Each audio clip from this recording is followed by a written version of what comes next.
Hello everyone, ಎಲ್ರಿಗೂ ನಮಸ್ಕಾರ. Welcome back to CMAS Academy. In today's video, we'll be looking into 10 teaching aptitude MCQs. So these questions were provided as a online test to all of the KCET aspirants who had subscribed to our WhatsApp group, KCET Commerce Achievers 2023. Scores of which were also published in the WhatsApp group itself. And ಈ teaching ಆ್ಯಪ್ಟಿಟ್ಯೂಡ್ನ ಎಲ್ಲ questions with proper ಆನ್ಸರ್ಸ್ನ ಒಂದು PDF ಕೂಡ ನಿನ್ನೆ ರಾತ್ರಿನೇ ನಾನು ಗ್ರೂಪಲ್ಲಿ send ಮಾಡಿದ್ದೇನೆ. So let us have an explanation of all of these questions. ಅದರ ಜೊತೆಗೆ ಬೇರೆ ಆಪ್ಷನ್ಸ್ಗಳಿಗೇನಿತ್ತು ಆ ಕಾನ್ಸೆಪ್ಟ್ಸ್ಗಳನ್ನು ಕೂಡ ನಾವು ಕಲಿತಾ ಹೋಗೋಣ. Okay, now let us look at the first question that was asked in your MCQ test. So first question was, teaching someone to accept a set of beliefs without questioning is known as. So the correct answer here is indoctrination. Forceful teaching, belief system, orthodoxism ಅನ್ನೋ ಯಾವ concept ಕೂಡ ಇಲ್ಲ. Indoctrination is actually the concept that you have in your teaching aptitude. Other options are simply put to confuse you. Now, if you had just referred to your study material that was provided to you, so teaching aptitude ಯೂನಿಟ್ನ ಲಾಸ್ಟಲ್ಲಿ terms to be known ಅಂತ ಒಂದು column ಹಾಕಿದ್ದೇನೆ. ಅಲ್ಲಿ ಇಂಡಾಕ್ಟ್ರಿನೇಷನ್ನ ಬಗ್ಗೆ I have written. Teaching someone to accept a set of beliefs without questioning is called as indoctrination. ನಾವು let us know a little more about indoctrination. Indoctrination ಅಂತ ಹೇಳಿದ್ರೆ ಯಾವುದೇ ಪ್ರಶ್ನೆಯನ್ನು ಮಾಡದೆ ಒಬ್ಬರಿಗೆ ಒಂದು ಬಿಲೀಫ್ ಸಿಸ್ಟಮನ್ನು ಆಕ್ಸೆಪ್ಟ್ ಮಾಡುವಾಗೆ ನಾವು ಮಾಡ್ತೇವಲ್ವ, ಅದನ್ನು ಇಂಡಾಕ್ಟ್ರಿನೇಷನ್ ಅಂತ ಕರಿತೇವೆ. ಫಾರ್ ಎಕ್ಸಾಂಪಲ್, ಒಂದು ಸಣ್ಣ ಮಗುವಿಗೆ ನಾವು ಯಾವತ್ತು ಹೇಳ್ಕೊಡ್ತೇವೆ ಮನೆಯಲ್ಲಿ ಬೆಳಿಗ್ಗೆದ್ದು ನೀವು ದೇವರಿಗೆ ಪ್ರಾರ್ಥನೆ ಮಾಡಬೇಕು. ಆ ಮಗು ಯಾಕೆ ಮಾಡಬೇಕು ಅಂತ ಪ್ರಶ್ನೆ ಕೇಳಿದರೆ ನಾವು ಸುಮ್ಮನೆ ಹೇಳಿಬಿಡ್ತೇವೆ, ಅದೆಲ್ಲ ಕೇಳಬಾರ್ದು. You should not question about it. ದೇವರಿಗೆ ಪ್ರಾರ್ಥನೆ ಮಾಡಬೇಕಂದ್ರೆ ಪ್ರಾರ್ಥನೆ ಮಾಡಬೇಕು ಅಲ್ವಾ. So what we are doing, we are just following the concept of indoctrination ಅಲ್ಲಿ.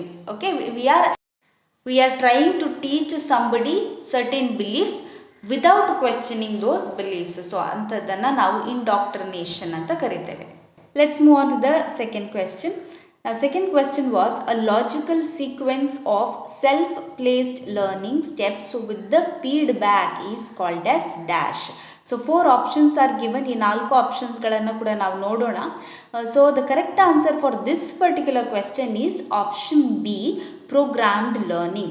Now we shall also look into the other 3 along with the programmed learning. So firstly we shall see what is brainstorming.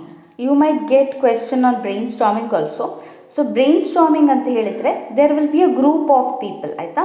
And from those group of people we are collecting the ideas. So ತುಂಬ ಜನರಿಂದ ತುಂಬ ಐಡಿಯಾಸ್ಗಳನ್ನು collect ಮಾಡುವಂಥದ್ದು to solve one problem. ನಾವು a group problem solving technique that involves a spontaneous contribution of ideas from all members of the group. So ಇದನ್ನು ನಾವು brainstorming ಅಂತ ಕರಿತೇವೆ. Next, programme learning. ಪ್ರೋಗ್ರಾಮ್ ಲರ್ನಿಂಗಲ್ಲಿ we are teaching somebody to do a task in steps, ಮೆಥಡಲ್ಲಿ ಅಥವಾ ಒಂದೊಂದು procedure wise ಯಾರಿಗಾದರೂ ಕೆಲಸವನ್ನು ಕಲಿಸಿಕೊಡುವಂಥದ್ದು. ಅಲಾಂಗ್ ವಿತ್ ದ್ಯಾಟ್ ಫೀಡ್ಬ್ಯಾಕನ್ನು ಕೂಡ ಇಲ್ಲಿ ಪ್ರೊವೈಡ್ ಮಾಡಲಾಗುತ್ತೆ. ಸೊ ಇದನ್ನು ಪ್ರೋಗ್ರಾಮ್ಡ್ ಇನ್ಸ್ಟ್ರಕ್ಷನ್ ಅಂತ ಕರಿತೇವೆ. Where we are teaching somebody to do a task step by step or in a method. It will be repetitive and feedback is also provided by the instructor. Now we'll see what is instructional variety. See, instructional variety ಅಂತ ಹೇಳಿದರೆ how the teacher is using various methods or techniques to make a concept understand to his or her student. Okay, ಬೇರೆ ಬೇರೆ techniques ಅಥವಾ ವೆರೈಟೀಸ್ಗಳನ್ನು use ಮಾಡಿಕೊಂಡು ಯಾವ ರೀತಿ ಒಬ್ಬ teacher ಅವನ ಸ್ಟೂಡೆಂಟಿಗೆ ಅರ್ಥ ಮಾಡಿಸ್ತಾರೆ ಒಂದು ಕಾನ್ಸೆಪ್ಟನ್ನು, ಅದನ್ನು ಇನ್ಸ್ಟ್ರಕ್ಷನಲ್ ವೆರೈಟಿ ಅಂತ ಕರಿತೇವೆ. So see here it's a description of the flexibility of an instructor when presenting a lesson. So ಒಂದು ಪಾಠವನ್ನು ಹೇಳ್ಕೊಡುವಾಗ ಸೊ ಒಬ್ಬ ಟೀಚರ್ ಎಷ್ಟು ಫ್ಲೆಕ್ಸಿಬಿಲಿಟಿಯನ್ನು ವ್ಯಕ್ತಪಡಿಸ್ತಾರೆ, that is the instructional variety. Next, coming to the structuring. Structuring ಅಂತ ಹೇಳಿದರೆ how the teacher is breaking down the syllabus. ಒಂದು ಸಿಲೆಬಸ್ ಅಥವಾ ಕರಿಕ್ಯುಲಮನ್ನು ಯಾವ ರೀತಿ ಸೆಟ್ ಮಾಡ್ತಾರೆ, ಕಂಟೆಂಟನ್ನು ಯಾವ ರೀತಿ ಸೆಟ್ ಮಾಡ್ತಾರೆ, ಈ ಲೆಸನ್ ಪ್ಲ್ಯಾನ್ ಎಲ್ಲ ಇದೆಯಲ್ಲ.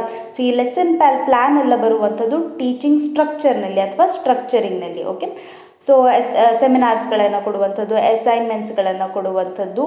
So all of these are sequencing of the curriculum, that all comes under teaching structure or structuring.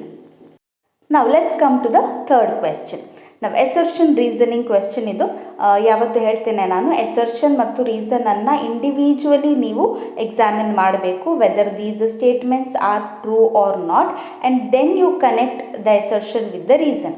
So ಫಸ್ಟಿಗೆ ಎಸರ್ಷನನ್ನು ನೋಡ್ಕೊಳ್ಳೋಣ. What it is given, all teaching implies learning ಅಂತ ಕೊಟ್ಟಿದ್ದಾರೆ. ಸೊ ಎಲ್ಲ ಟೀಚಿಂಗ್, ಎಲ್ಲ ಶಿಕ್ಷಣವು ಕೂಡ ಲರ್ನಿಂಗ್, ಕಲಿಕೆಯನ್ನು ಒಳಗೊಂಡಿರುತ್ತೆ. This is a true statement because ಯಾಕೆ ನಾವು ಟೀಚ್ ಮಾಡ್ತೇವೆ, so that students learn something ಅಲ್ವಾ. So all teaching implies learning. ನಾವು let us look at the reasoning. Reason ಏನು ಕೊಟ್ಟಿದ್ದಾರೆ, learning to be useful must be derived from teaching. ಅಂದರೆ ಈ ಸ್ಟೇಟ್ಮೆಂಟಲ್ಲಿ ಏನು ಹೇಳಿದ್ದಾರೆ, ಲರ್ನಿಂಗ್ ನಾವೇನಾದರೂ ಕಲಿಬೇಕಿದ್ರೆ ಅಥವಾ ನಾವು ಕಲ್ತದ್ದು ಯೂಸ್ಫುಲ್ ಆಗಬೇಕಿದ್ರೆ ಅದು ಶಿಕ್ಷಣದಿಂದಲೇ ಬರಬೇಕು, ಟೀಚಿಂಗ್ನಿಂದಲೇ ಬರಬೇಕು ಅಂತ ಹೇಳಿದ್ದಾರೆ. ನಾವು is this statement true? It is not true, because there are many people who have learned so many things without nobody teaching them anything. ತುಂಬ ಜನರು ಟೀಚಿಂಗ್ ಇಲ್ಲದೆ, ಎಜುಕೇಷನ್ ಇಲ್ಲದೆ ಎಷ್ಟೋ ವಿಷಯಗಳನ್ನು ಕಲ್ತ್ಕೊಂಡಿರ್ತಾರಲ್ವ. So it does not mean that all learning should come from teaching only. So second statement is not a true statement. Therefore the answer for this particular question will become option B, that is A is true but R is false. Now coming to the next question, dash deals with problem solving. So problem solving is dealt under heuristic learning. So other options given are pedagogy, andragogy and self learning. We shall look about all of these four options quickly now. Pedagogy is used in prior learning of the child. So ಸಣ್ಣ ಮಕ್ಕಳಿಗೆ pedagogyಯನ್ನು use ಮಾಡ್ತೇವೆ. So it's a method of teaching in which teachers teach both the theory and in practice. And it is used for teaching small children. Rote learning, or we call it as by hearting the concepts, ರೈಮ್ಸ್ಗಳನ್ನು by heart ಮಾಡಲಿಕ್ಕೆ ಕಲಿಸುವಂಥದ್ದು, ABCDಗಳಿಂದ ಅಲ್ಲಿಂದ ಪದಗಳನ್ನು frame ಮಾಡಲಿಕ್ಕೆ ಕಲಿಸುವಂಥದ್ದು. So all these prior learning comes under pedagogy. Now andragogy. Andragogy is used for adult learning, okay, the understanding of the science and the practice of adult learning, whereas pedagogy is used for small children. Now talking about heuristic learning. See, heuristic method alli we talk about problem solving, highest level of learning. So basically it is experience based learning or discovery based learning. ಇಲ್ಲಿ ಮಕ್ಕಳಿಗೆ ಪ್ರಾಬ್ಲಮ್ಸ್ಗಳನ್ನು solve ಯಾವ ರೀತಿ ಮಾಡಬೇಕು, ಚಾಲೆಂಜಸ್ಗಳನ್ನು ಯಾವ ರೀತಿ face ಮಾಡಬೇಕು ಅದನ್ನು ಹೇಳಿಕೊಡಲಾಗುತ್ತೆ. So the question was related to heuristic method.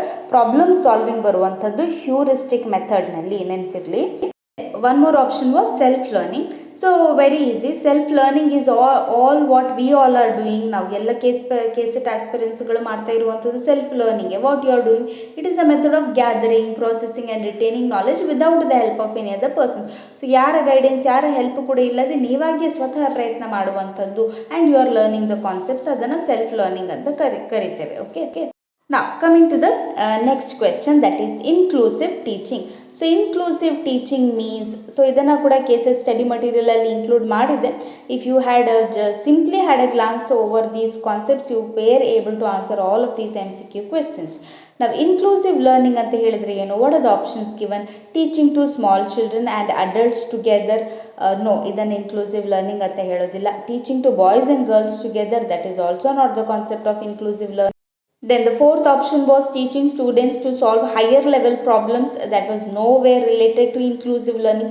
So inclusive learnings anta helidre enu, it means serving different students regardless of their backgrounds, learning styles or abilities. So individual differences ಅನ್ನೋ concept ಇದೆಯಲ್ಲ, ಅದರಿಂದಾಗಿ inclusive teaching ಹುಟ್ಕೊಂಡಿರೋದು. So individual difference ಅಂತ ಹೇಳಿದ್ರೆ we know that every student is different, every student comes from different backgrounds, ಅವರ IQ level different ಆಗಿರುತ್ತೆ, everything is different, right. So inclusive teaching means everything is involved. We are teaching to all types of students irrespective of their background, their style, learning styles or their abilities. So ಅದನ್ನು inclusive teaching ಅಂತ ಕರಿತೇವೆ. Now moving on to the next question. Dash evaluation is used to find out the underlying cause of any problem. So ಯಾವಾಗಾದರೂ ಏನಾದರೂ problem encounter ಆದಾಗ ಅದನ್ನು study ಮಾಡಲಿಕ್ಕೆ ಯಾವ ಇವ್ಯಾಲ್ಯೂಯೇಷನನ್ನು use ಮಾಡ್ತೇವೆ. ನಾವು this particular question is drawn from the concept of types of evaluation. We have learn different types of evaluation ಅಲ್ವಾ. So will look about the other 3 types of evaluation also. Placement, formative, summative evaluation ಅನ್ನು ಕೂಡ ನೋಡ್ಕೊಳ್ಳೋಣ. ನಾವು first one placement evaluation ಅಥವಾ placement assessment ಅಂತಾನು ಕರಿತೇವೆ. Placement assessment ಯಾವಾಗ ಮಾಡ್ತೇವೆ? When we have to decide which student has to join which course or which academic program is suitable to a particular student. ಒಬ್ಬ ವಿದ್ಯಾರ್ಥಿಗೆ ಯಾವ ಕೋರ್ಸ್ ಸೂಟ್ ಆಗ್ಬೋದು ಅಥವಾ ಯಾವ ಅಕಾಡೆಮಿಕ್ ಪ್ರೋಗ್ರಾಮನ್ನು ಅವನು ತಗೊಳ್ಬೇಕು ಅನ್ನೋದನ್ನು ಡಿಸೈಡ್ ಮಾಡೋದಕ್ಕಿಂತ ಮುಂಚೆ prior to that we evaluate the students abilities or qualities. No, that is placement evaluation. ಇದು ಗೊತ್ತಿರಲಿ, ಇದರ ಮೇಲೆ ಕೂಡ ಪ್ರಶ್ನೆ ಫ್ರೇಮ್ ಆಗ್ಬೋದು.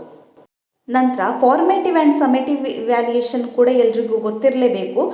ಫಾರ್ಮೇಟಿವ್ ಇವ್ಯಾಲ್ಯೂಯೇಷನ್ ಯಾವಾಗ ನಾವು ಮಾಡ್ತೇವೆ? This is done to check the performance of the students in between. Okay, ವರ್ಷದ ಮಧ್ಯದಲ್ಲಿ ಅಂದರೆ ಕ್ಲಾಸ್ ಟೆಸ್ಟ್ಗಳನ್ನು, ಯೂನಿಟ್ ಟೆಸ್ಟ್ಗಳನ್ನು ಕಂಡಕ್ಟ್ ಮಾಡಿ ಅಥವಾ ಸೆಮಿನಾರ್ ಅಸೈನ್ಮೆಂಟ್ಸ್ಗಳನ್ನು ಕೊಟ್ಟು we measure how much the student has learned so far ಅಲ್ವಾ. ಸೊ ಅದನ್ನು ಫಾರ್ಮೇಟಿವ್ ಅಸೆಸ್ಮೆಂಟ್ ಅಥವಾ ಇವ್ಯಾಲ್ಯೂಯೇಷನ್ ಅಂತ ಕರಿತೇವೆ.